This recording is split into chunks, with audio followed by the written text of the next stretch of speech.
Hello everyone and welcome back to the channel. I'm shuffling the Garden Dragon deck, and today I'm starting a new pick a card, and I'm going to use the Garden Dragon deck for the significator card so that you can pick your pile by picking a dragon. So this is going to be a pick a dragon reading. The messages are still going to be whatever guidance, whatever messages, help, any encouragement, guidance, clarification that your spirit guides or higher selves want to bring through. But dragon energy will be overseeing and protecting and infusing each pile. And my other intention is that each pile be roughly 25 minutes in length. We'll see how that goes, because Spirit likes to do different things each time. Okay. I'm being told that's pile 3's card. And then this is pile 2. And then this is pile 1. So let's see what we have here. We have Apple Dragon Health for pile 1. We have Lemon Lime Dragon Union for pile 2. I love that pile 2 has the two-headed dragon. That's perfect. And we have the Mushroom Dragon Illusion for pile 3. So take your time, feel free to pause the video, tune in, take some deep breaths as you tap into which group is calling to you, which pile is calling to you, and I will see you at your reading. Now for today, we're going to get started with group 2. And I'm being drawn to start by reading from the Apple Dragon description in the Field Guide to Garden Dragons. Thanks for bearing with me. All right, shiny of wing, the apple dragon is noted for several things. The first is the lustrous sheen to the scale. Although there is a slightly waxy feel to the hide, this creature gleams. Accents of green at the snout and appendages set off the white of the underwings and abdomen. The eyes are able to rotate 360 degrees, giving it an amazing range of sight. The apple dragon sports spines that radiate from its brow all the way to the base of the tail. While there are many varieties, here we see the Delisquius variety, known for its sweet smell. This is a decidedly arbor-loving animal. You will rarely find this dragon far from its preferred tree. A social creature, the apple dragon prefers to be around its own kind. It congregates in orchards where the sharp-eyed dragon watcher can catch glimpses of it busily flying from tree to tree, exchanging the latest news with its brethren. The spines of this dragon are easily detached without damage to the creature. When it roars, the sound is similar to the buzzing of bees. Typically a sweet-natured creature, this is one of the most easily tamed of all the garden dragons. They are easy breeders in captivity, and the myriad of variety makes this one of the most common of all the dragons. When the apple dragon arrives, it is time to think about your healthy habits. This fellow reminds you to choose nutritious and natural snacks. Maybe also add more movement to your daily activity. Gather with friends to share in the sweetness of camaraderie as well. Look for juicy events to bring you the opportunity to spread happiness in your world. Health is a main ingredient for this dragon. You should make it part of your everyday routine as well. So a few parts of that stood out for me. One was definitely guidance for two things to help with your own health on all levels. Spending time outdoors among trees and in the sunlight, and spending time in social settings. To recharge, we get certain batteries, certain parts of our mental and emotional well-being recharged by spending time connecting with ourselves without distractions. Certain parts of our batteries recharged by connecting with nature without distractions. Or not that playing or being among others or connecting with animals in nature is a distraction, but I do find that I get recharged more deeply by nature if I'm not on my phone, listening to music or listening to a podcast, even though some days that's exactly what my mind needs. And then also, certain batteries get recharged by time in social settings, by spending time with other people.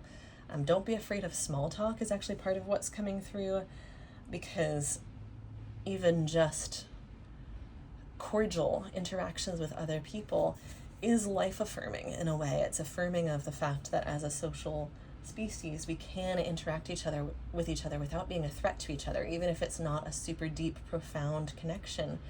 There is a profound affirmation of human life just in having respectful interactions, just in having cordial, helpful, beneficial interactions, even if they don't go super deep. So don't be afraid to just sprinkle yourself around at a few social events without overextending yourself, to recharge those particular batteries of, okay, yeah, I remember how to shine off with the shininess of this dragon, shine off the rust on my social skills. I'm actually good at this. I'm not just naturally a hermit. I actually have both abilities within me naturally, the ability to connect with myself and to connect with others.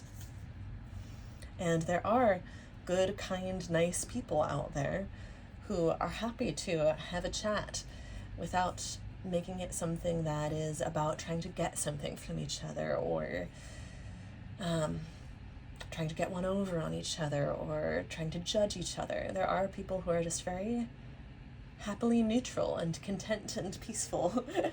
Maybe not every single day. No one is perfect, and these things shouldn't be expected every day or every moment of the day. But these things do exist in human interactions, and that feels like a reminder that this group needs. At the same time, that there are these reminders with the get outdoors, get moving, connect with others, connect with nature, connect with sunlight, especially with all this lustrous shine that was emphasized with this dragon. There's also a feeling coming through in the energy of this pile, especially with how lustrous this dragon is, that you've actually recently had a positive turnaround in your health, that you've recently turned a corner.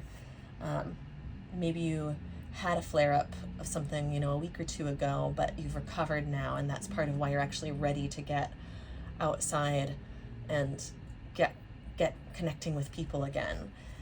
There's definitely an energy of you're feeling a lot stronger than you were just a short time ago, and this is an awesome opportunity to keep that momentum going and build on it, and kind of strengthen your faith in yourself, your faith that your own health is not fragile, even though just like anyone else, you have, illnesses or flare-ups sometime. That's not abnormal, even though some conditions that cause flare-ups are uncommon.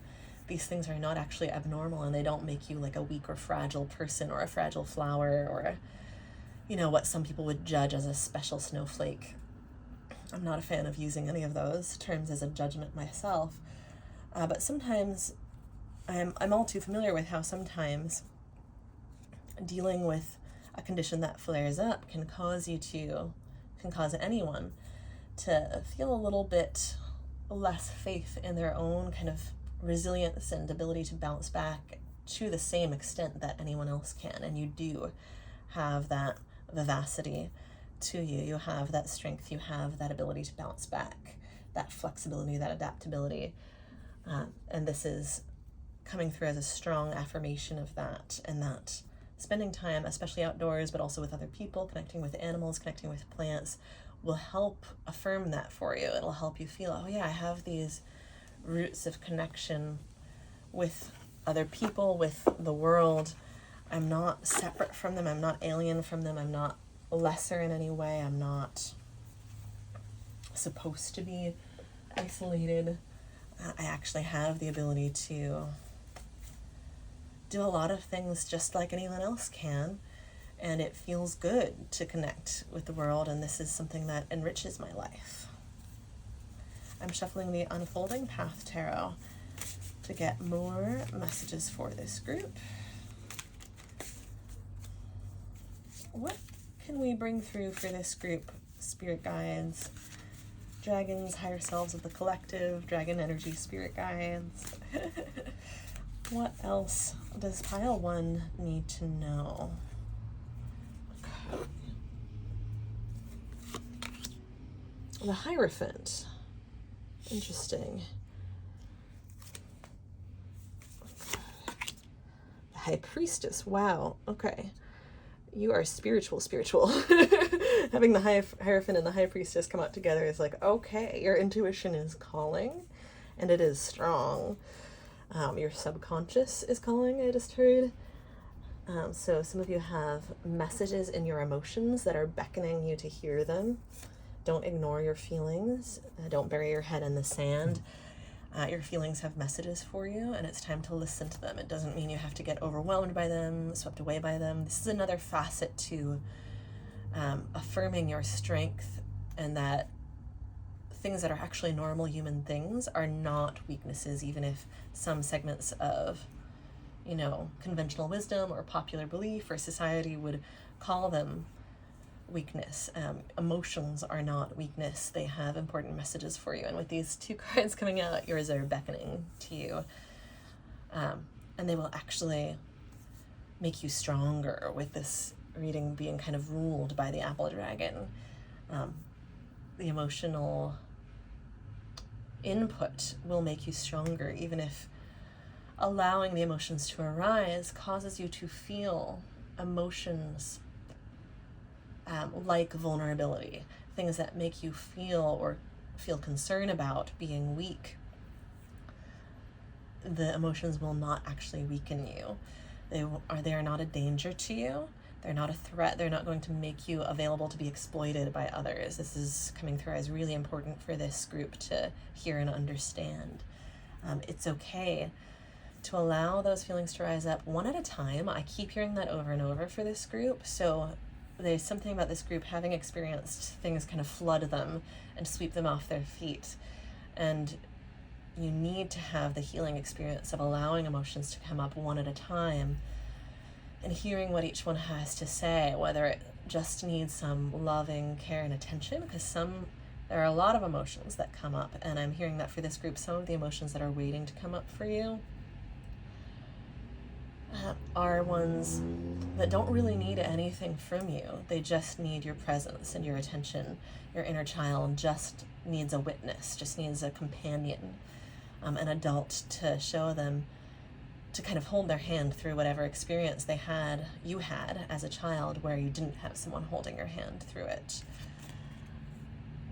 Oh, that's interesting. We have Death in reverse. I had that card ready to come out from the top of the deck, but I kept on trying to finish channeling what was coming through with these other 2 cards, but I kept on also getting the nudge of flip that card over. And I love that it's in reverse, so that the skull on this particular art is at the bottom, and the living, healthy face with all this stuff about health is upright, is up top.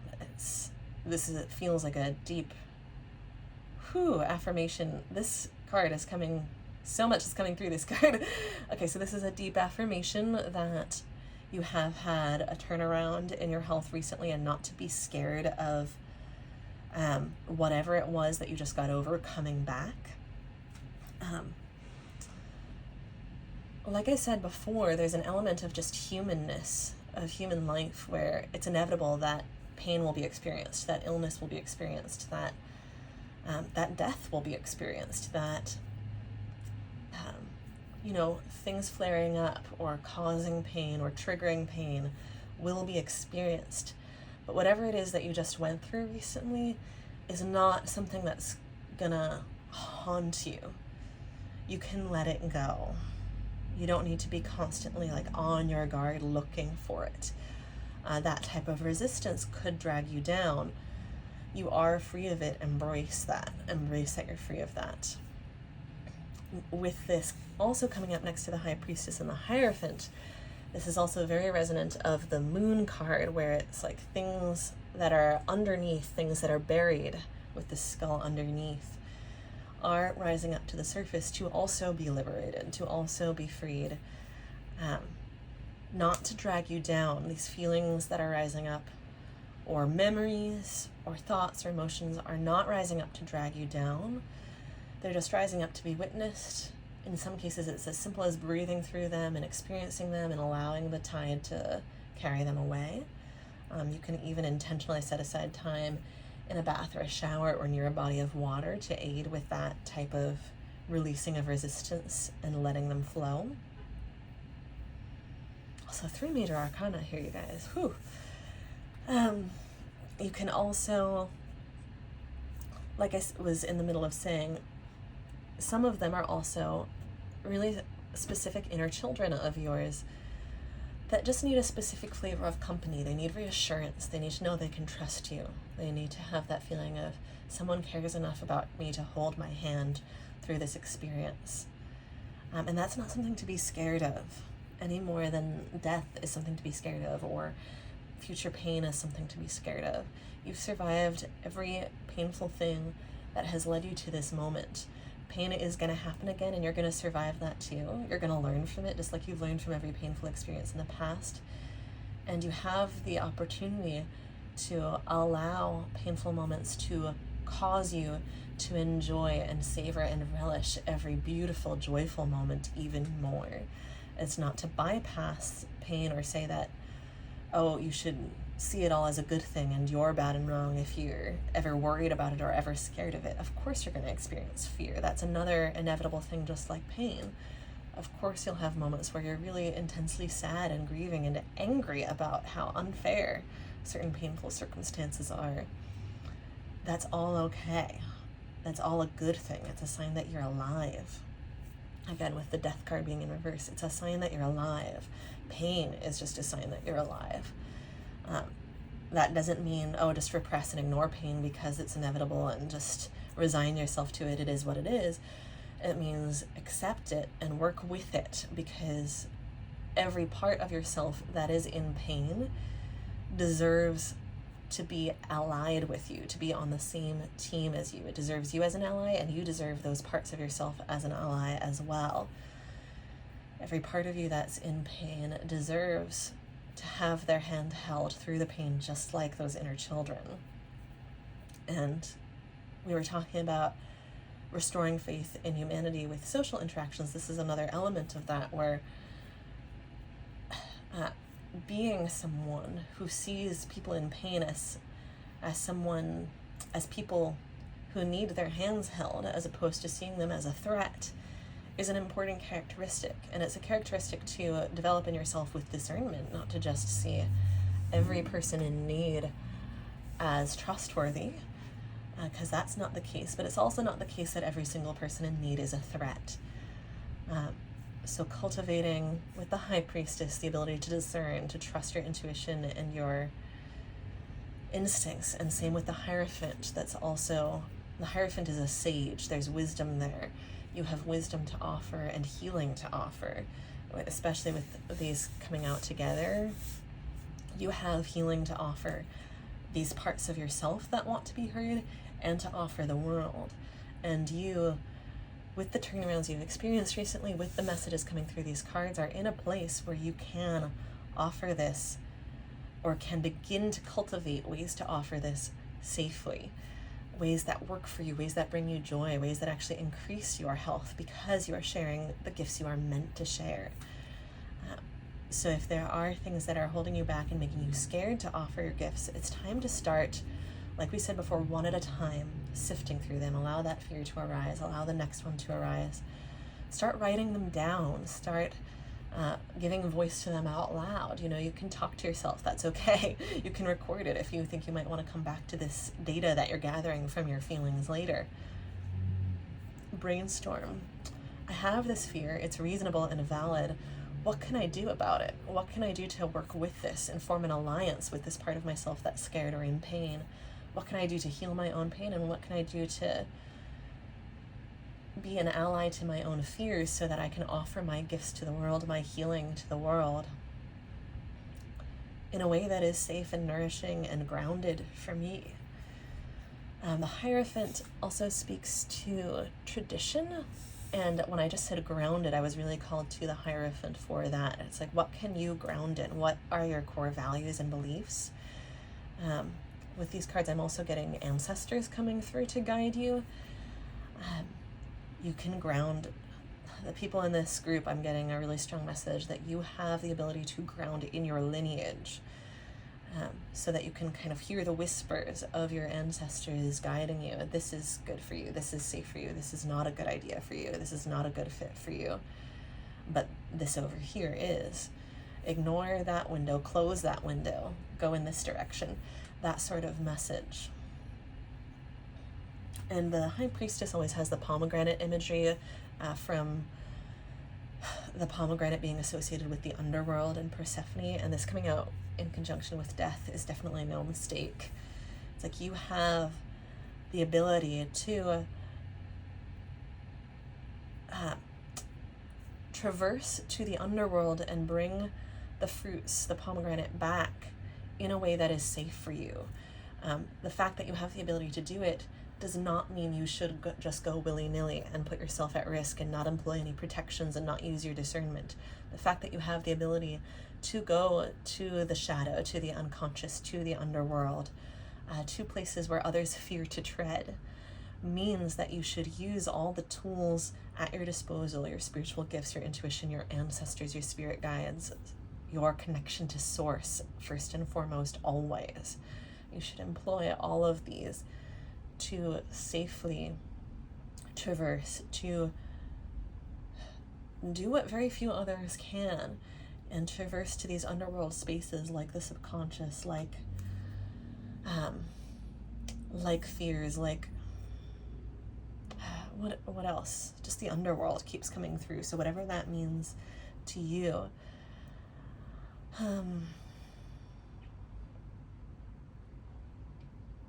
you have so many tools to draw on to do that in a way that is protecting yourself and bringing forth healing for others and fruits of your labors for you to enjoy yourself and share with others. And you're just being so strongly but gently guided and pushed in that direction to do that and to integrate. Yes, okay, there's a clarification on one of the meanings of underworld, to integrate your own personal underworld, your own unconscious and subconscious aspects with your consciousness. That is a big part of the traversing to the underworld, is bringing the light of your consciousness into your subconscious thoughts by giving your undivided attention and love to your own feelings, emotions, pains, fears. That is the number one way to be a healthy, protected, discerning sojourner of the underworld and healer for yourself and the world. Being a willing passenger and navigator and captain of the ship as source calls for, depending on the specific moment in your sojourns between the conscious and the unconscious. You might play all of those roles depending on how your spirit guides are helping you. Are they navigating and you're the passenger? Are you steering the ship but you're listening to their navigation? That flexibility and adaptability is a key part of why you are able to use discernment, exercise discernment, and travel to these places where others fear to tread, because you understand, you have this innate understanding that your core essence is not lost as you transform through these different roles. You have the ability to take on roles like High Priestess and Hierophant, to interact with both life and death, to take on roles of, okay, am I being more passive and letting spirit move through me in a more active way, or am I being more active and simply listening to the nudges of spirit?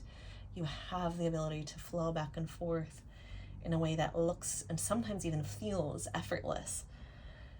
And embracing that ability, embracing this water-like flow, just like it allows you to allow emotions to flow through you without harming you or overwhelming you in a damaging way. It's okay for you to feel overwhelmed temporarily. It's okay for them to flood through, but it doesn't have to overwhelm you in a really damaging way. Just like that, your fluidity also allows you to traverse the realms spiritually as well as emotionally and be a healer to yourself and to others, and a guide, a source of wisdom with these two cards. To yourself and to others. I would be really not shocked if this group is like also tarot readers, also energy healers, also works in either, I'm getting not so much works in spiritual fields, but uses your spiritual gifts in any field that you enter, any room that you enter. You may also work in spiritual fields, but I'm getting that regardless of whether you do or not, that's not really the point for this group. That fluidity that you have, that deep, profound wisdom and essence that you have, causes and allows you to employ your spiritual gifts and spirituality and your wisdom in any situation that you enter, and every situation that you enter benefits from it. And that is something that your guides and your higher self want you to know very much. They very much want you to understand that you're using like a self-protective, healthy, discerning use of your gifts and your wisdom and your willingness and ability to heal yourself and others benefits every situation, even if you think there are some situations where it's maybe less welcome than others, or because of that or the way that our society works and views spirituality, you might be kind of doing it on the down low a little bit more, or it's just more infusing your physical actions rather than explicitly being your actions, right? On the down low was not the best phrasing to use there, but I know that many of us who can't really turn off our spiritual gifts can kind of feel like undercover agents in the world the way it is right now. So that's all I mean by that. Not that you're trying to do something sneaky or underhanded. You're being very genuine and pure in your intention to help, and that is very key for your ability to be protected. No one can protect you from your own intentions. If you get tempted by something devious that promises personal gain, but that isn't in alignment with your integrity, no one can protect you from the consequences of that. But your purity of intention protects you always and allows you, like we've been talking about with being your own ally, it allows you to ally with spirit and with all of the guides that want to help you and that are on your side. What else, Spirit? These cards, these 4 cards, especially having all the major arcana, were so rich that I'm not pulling a ton of cards with this reading. Are there any other cards that you want me to bring through, Spirit? They're saying no. Are there any other messages, though? There's something, they're pulling me to the Death card, and there's something about rejuvenating and revitalizing yourself and also something in your circumstances. So there might be, for some of you, I'm getting that there is a pursuit, a passion project, a hobby that you haven't been doing or practicing for a while, and that you're actually being urged to bring it back to life, to resurrect that part of you, that it's not gone and it's not lost and it's not something to be scared of. I know all too well how it can be scary to go back to something that you used to be good at and have to kind of deal with not being as good at it as you used to be. But there's a message for this pile that that it won't be as scary as you think it is. It won't be as difficult as you might think or as it may seem. There isn't as much, we talked before about like shining the rust off the gears when it comes to social interaction. The same applies here. There's not as much rust collected as you may think. And it can be fun, like approach it with this playful attitude. It's part of why your inner children are beckoning to you, I'm being told, because when you allow the pain to be drained out of the circumstances of the inner children by holding their hand through those painful circumstances and letting those emotions that they didn't know how to deal with actually come out instead of being suppressed, those inner children then become your allies and bring so much fun and joy and vivacity to your life and allow you to they help you take this playful attitude towards these pursuits that you might have been taking a little overly seriously and robbing yourself of the joy in them.